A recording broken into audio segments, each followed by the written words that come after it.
بسم الله الرحمن الرحيم.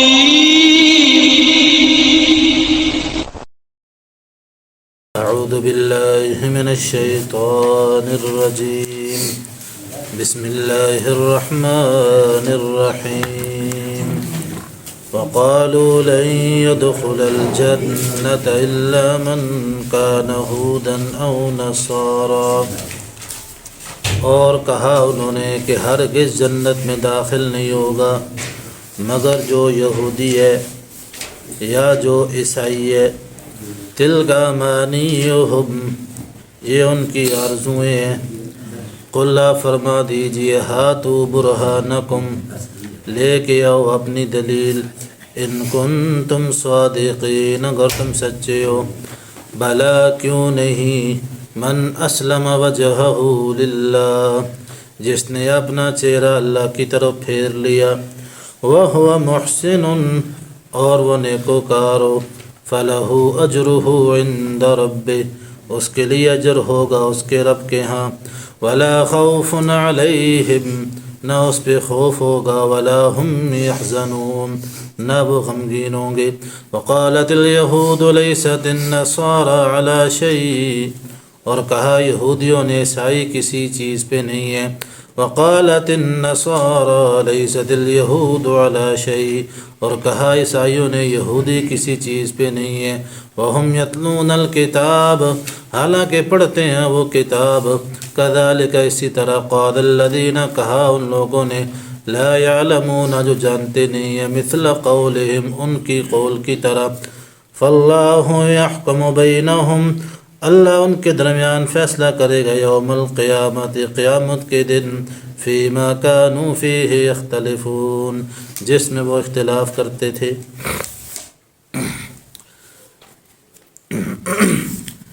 عزیزان من، پچھلے سبق میں آپ حضرات نے یہ بات پڑھی تھی کہ اہل کتاب اور یہودی چونکہ مسلمانوں کے ساتھ حسد کرتے ہیں، اس لیے ان کی منشا بھی یہی ہے کہ جو لوگ مسلمان ہو گئے ہیں دوبارہ کافر بن جائیں.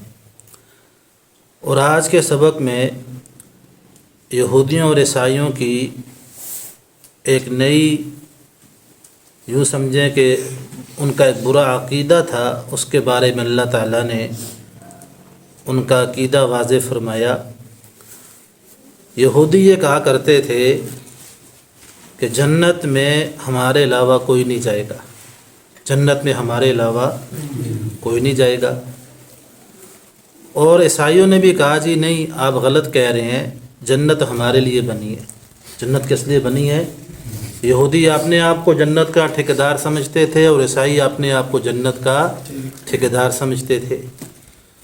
تو اس میں کوئی شک نہیں کہ جو یہودی جناب عیسیٰ علیہ السلام کے زمانے میں تھے اور صحیح دین پہ تھے، جنہوں نے بچھڑے کی پوجا نہیں کی، جس طرح اللہ تعالیٰ نے احکامات اتارے تورات کے اندر، وہ اسی طرح موسیٰ علیہ السلام کی بات مان کے چلتے رہے، تو وہ کہاں جائیں گے میرے بھائی؟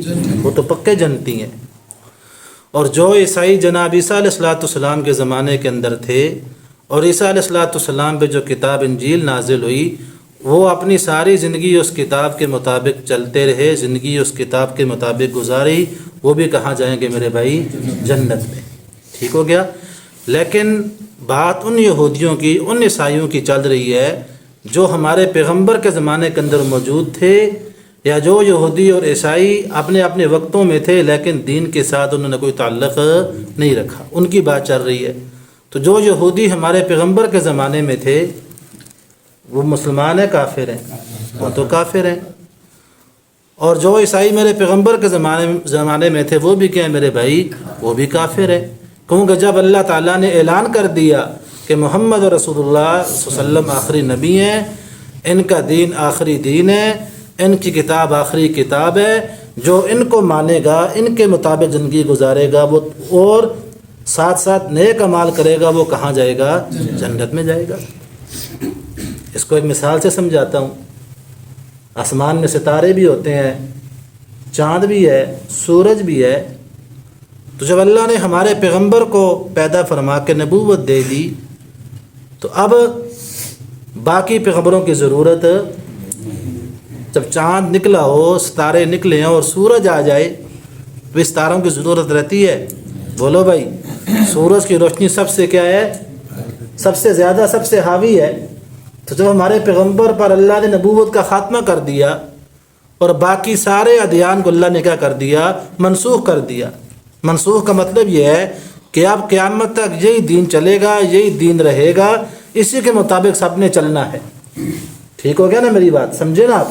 تو اس لیے جب حضور آ گئے، حضور پر ایمان لانا ضروری تھا۔ یہودیوں نے ایمان، عیسائیوں نے ایمان، تو اللہ فرماتا ہے یہ کہنا کہ یہودی کہتے ہیں ہم جنت میں جائیں گے، عیسائی کہتے ہیں ہم جنت میں جائیں گے، اللہ فرماتے ہیں تمہاری جھوٹی آرزوئیں کیا ہیں جی؟ بس امید ہے کہ جنت ہمیں ملے گی۔ ہاں اگر تمہارے پاس کوئی دلیل ہے، کس دلیل کی بنیاد پہ تم کہہ رہے ہو ہم جنتی ہیں، تو اللہ فرماتے ہیں وہ دلیل لے کے آؤ۔ وہ کیا لے کے آؤ؟ پھر وہ دلیل دکھاؤ جس دلیل کے مطابق تم کہہ رہے ہو کہ ہم جنتی ہیں۔ تو ظاہر بات ہے دلیل قرآن سے ہی ہوگی، قرآن سے ہی ہوگی نا۔ لیکن قرآن تو کچھ اور کہہ رہا ہے، قرآن کہہ رہا ہے بلا من اسلم۔ اللہ فرماتے ہیں آؤ یہودیوں میں تمہیں بتاؤں جنتی کون ہوگا، آؤ عیسائیوں میں تمہیں بتاتا ہوں جنتی کون ہوگا۔ بلا من اسلم وجہہ للہ، فرمایا نہیں، جنتی وہ ہوگا جس نے اپنا چہرہ پھیر لیا۔ اسلم کا معنی کیا ہے جی؟ کیا معنی اسلم کا؟ پھیر لیا۔ جیسے قرآن کے اندر آتے ہیں نا اذ قال لہ ربہ اسلم، جب اللہ نے ابراہیم علیہ السلام سے کہا ابراہیم اپنا رخ پھیر لو میری طرف، تو ابراہیم نے فرمایا اسلمت لرب العالمین، اے میرے رب میں نے اپنا رخ پھیر لیا تمام جہانوں کے پروردگار کی طرف۔ انی وجہت وجہی للذی فطر السماوات والارض، میں نے اپنا رخ اس ذات کی طرف پھیرا ہے جو آسمانوں اور زمینوں کا کیا ہے جی؟ خالق ہے۔ تو اللہ فرماتے ہیں وہ جنت میں جائے گا جس نے اپنا رخ پھیر لیا۔ تو چونکہ چہرہ پورے جسم کا بادشاہ ہوتا ہے، پورے جسم میں سب سے زیادہ جو بندے کی جسم کی شناخت کراتا ہے وہ کیا ہے بھائی؟ چہرہ ہے۔ تو چہرہ پھر جائے گویا پورا جسم پھر گیا۔ تو جس نے اپنا چہرہ اللہ کی طرف پھیر لیا، یعنی کیا مطلب؟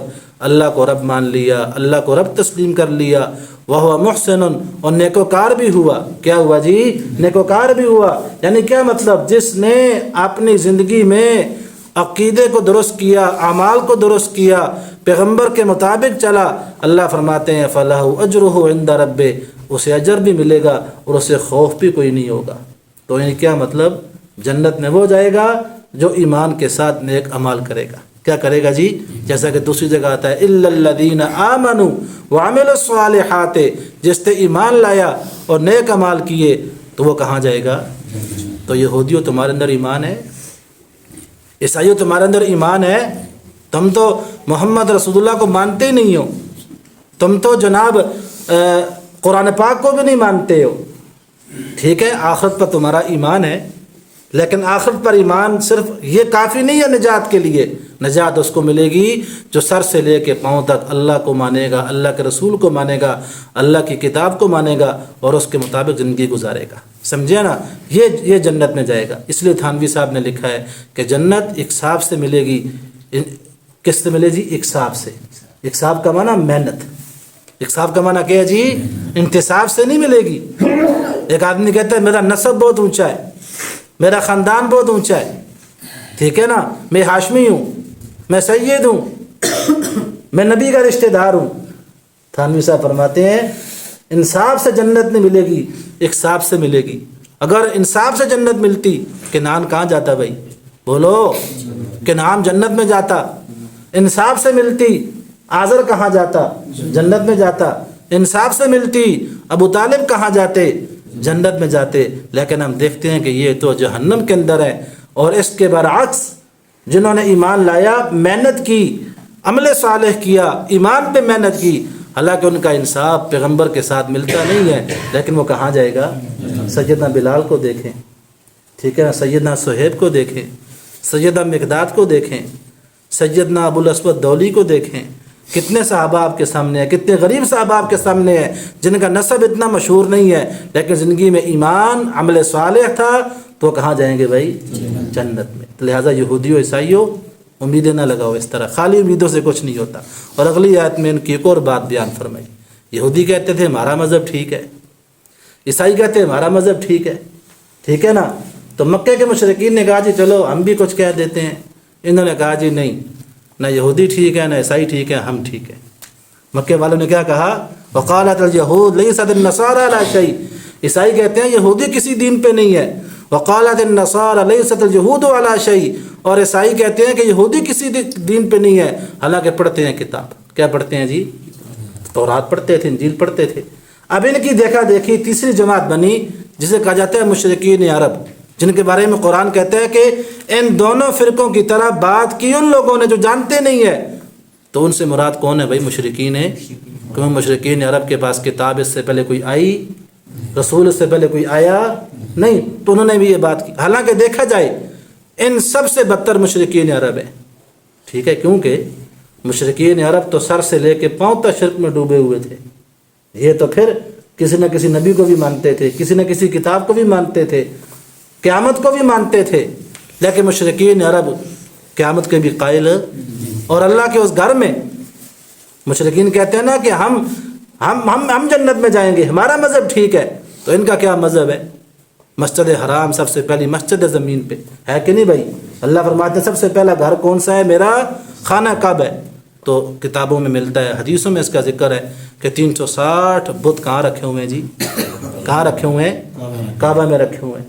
ابراہیم علیہ السلام کی صورت پہ بت بنایا ہوا ہے، اسماعیل علیہ السلام کی صورت پہ بت بنایا ہوا ہے۔ اور عجیب بات دیکھیں مشرکین عرب کی، زمانہ جاہلیت میں لوگ حج کرتے تھے نا بھائی، حج تو مشرکین بھی کرتے تھے۔ آپ نے یہ بھی سنا ہے کہ ننگے طواف ہوتا تھا، رات کو عورتیں اور دن کو مرد کرتے تھے۔ تو اصاف اور نائلہ دو، صاف مرد کا نام ہے، نائلہ عورت کا نام ہے۔ مشرکین عرب کی آپ کو میں بتا رہا ہوں، بدینی بتا رہا ہوں، گمراہی بتا رہا ہوں، ان کے آپس میں برے تعلقات تھے صاف اور نائلہ کے۔ تو انہوں نے کہا چلو یہاں ہم اپنے علاقے میں تو مل نہیں سکتے، تو حج کرنے چلے جاتے ہیں، وہاں ملاقات بھی ہو جائے گی، بیٹھک اٹھک بھی ہو جائے گی، گپ شپ بھی ہو جائے گی، کسی پر ہمیشہ کسی کو ہم پہ شک بھی کوئی حج کرنے آئے۔ اس زمانے میں خانہ کعبہ رات کو خالی ہوتا تھا، اب تو الحمدللہ 24 گھنٹے وہاں کے ہیں جی، بولو 24 گھنٹے وہاں کیا ہے؟ برابر ہے۔ کوئی طواف کر رہا ہے، کوئی سعی کر رہا ہے، کوئی نفل پڑھ رہا ہے، کوئی تلاوت کر رہا ہے، اللہ نے اس کو ایسا بات کی ہے، لیکن قرب قیامت سے پہلے یہ بھی ویران ہو جائے گا۔ حدیث میں آتا ہے میرے پیغمبر نے فرمایا میں اپنی آنکھوں سے دیکھ رہا ہوں ایک پتلی ٹانگوں والا پنڈلیوں والا حبشی خانہ کعبہ کو توڑے گا، خانہ کعبہ کو قرب قیامت سے پہلے یہ بھی ویران ہو جائے گا۔ اور ایک حدیث میں میں نے یہاں تک پڑھا کہ قرب قیامت سے پہلے مدینہ المنورہ ایسا ویران ہو جائے گا کہ جانور، بکریاں، جنگل کے درندے سڑکوں پہ گلیوں میں پھریں گے، مدینہ المنورہ بھی ایسا ویران ہو جائے گا۔ بات ملتی ہے قیامت کی نشانیوں میں، تو اللہ اس کو آباد ہی رکھے، اللہ سب کو لے کے جائے۔ جس کے دل میں تڑپ ہے، کسک ہے، اللہ اس کو اپنے گھر کی زیارت کرے۔ اللہ کراتے ہیں، اللہ سبب کا محتاج، پیسوں کا محتاج۔ خیر یہ آگے انہوں نے دیکھا رات کو کوئی نہیں ہے، دونوں نے وہاں بدکاری کی، دونوں نے وہاں کیا کی؟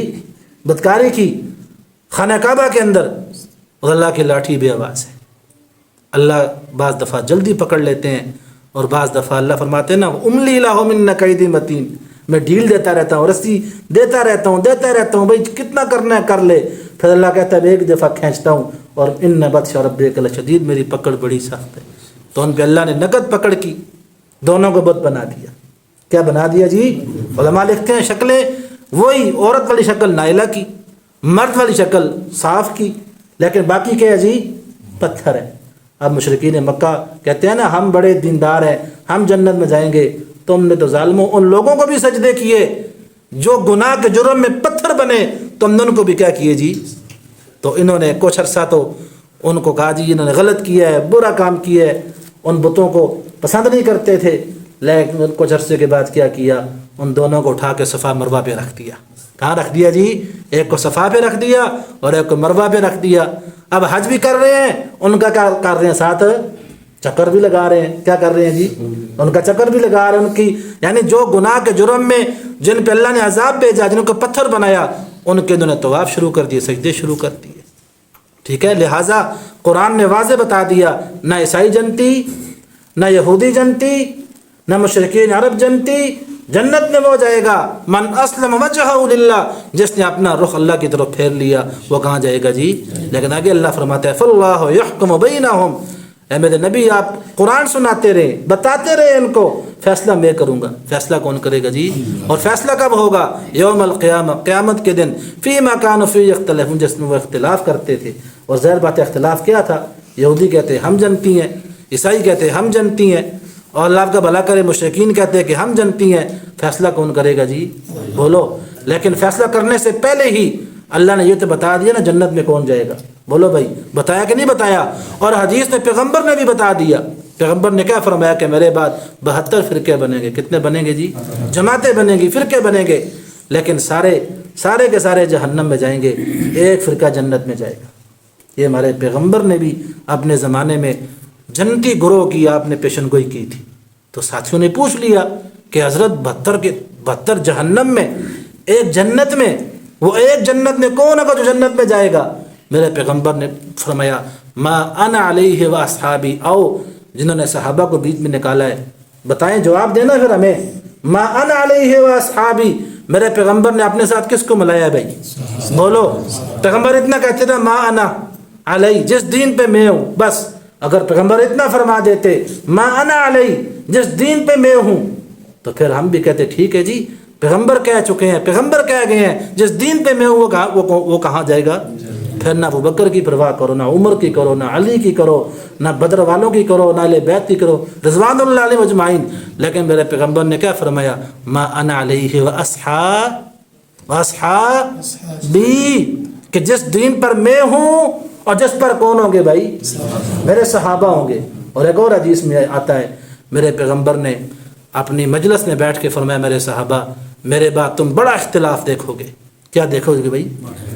اِنَّهُ مَن يَعِيشُ مِنْكُمْ فَسَيَرَىٰ اخْتِلَافًا كَثِيرًا. اے میرے صحابہ میرے بعد تم زندہ رہو گے، لمبا عرصہ دنیا میں زندہ رہو گے، لیکن بڑا اختلاف بھی دیکھو گے. ٹھیک ہے نا؟ تو صحابہ نے پوچھا یا رسول اللہ پھر ہم کیا کریں؟ فرمایا علیکم بسنتی، میرے یارو میری سنت پر چلنا. کیا فرمایا جی؟ میری سنت کو مضبوطی سے پکڑنا. وسنت خلفاء راشدین المہدیین، میرے خلفاء راشدہ جو ہدایت یافتہ ہیں، کیا ہیں جی؟ بولو. ان کی سنت پہ چلنا. فرمایا عضوا علیہ بالنواجذ، داڑھوں سے مضبوطی سے پکڑنا. داڑھ جانتے ہو نا؟ داڑھ کس کو مضبوطی سے پکڑنا؟ میرے یاروں کی، صحابہ کی، خلفاء راشدین کی سنت کو داڑھ سے مضبوطی سے پکڑنا. تو کہاں چلے جاؤ گے بھائی؟ اب اللہ نے بھی بتا دیا جنت میں کون جائے گا، اور پیغمبر نے بھی بتا دیا جنت میں کون جائے گا. جس پر میں ہوں میرے صحابہ ہیں. یعنی کیا مطلب؟ جو عقیدہ میں نے اپنے صحابہ کو بتایا اور صحابہ کے عقائد پہ جو رہے گا وہ کہاں جائے گا جی؟ اور پہلے پارے کے اندر آیت ملتی ہے نا فَإِنْ آمَنُوا بِمِثْلِ مَا آمَنْتُمْ بِهِ فَقَدِ اهْتَدَوْا، جیسا ایمان میرے صحابہ نے لایا ایسا تم بھی لاؤ تو کہاں جاؤ گے؟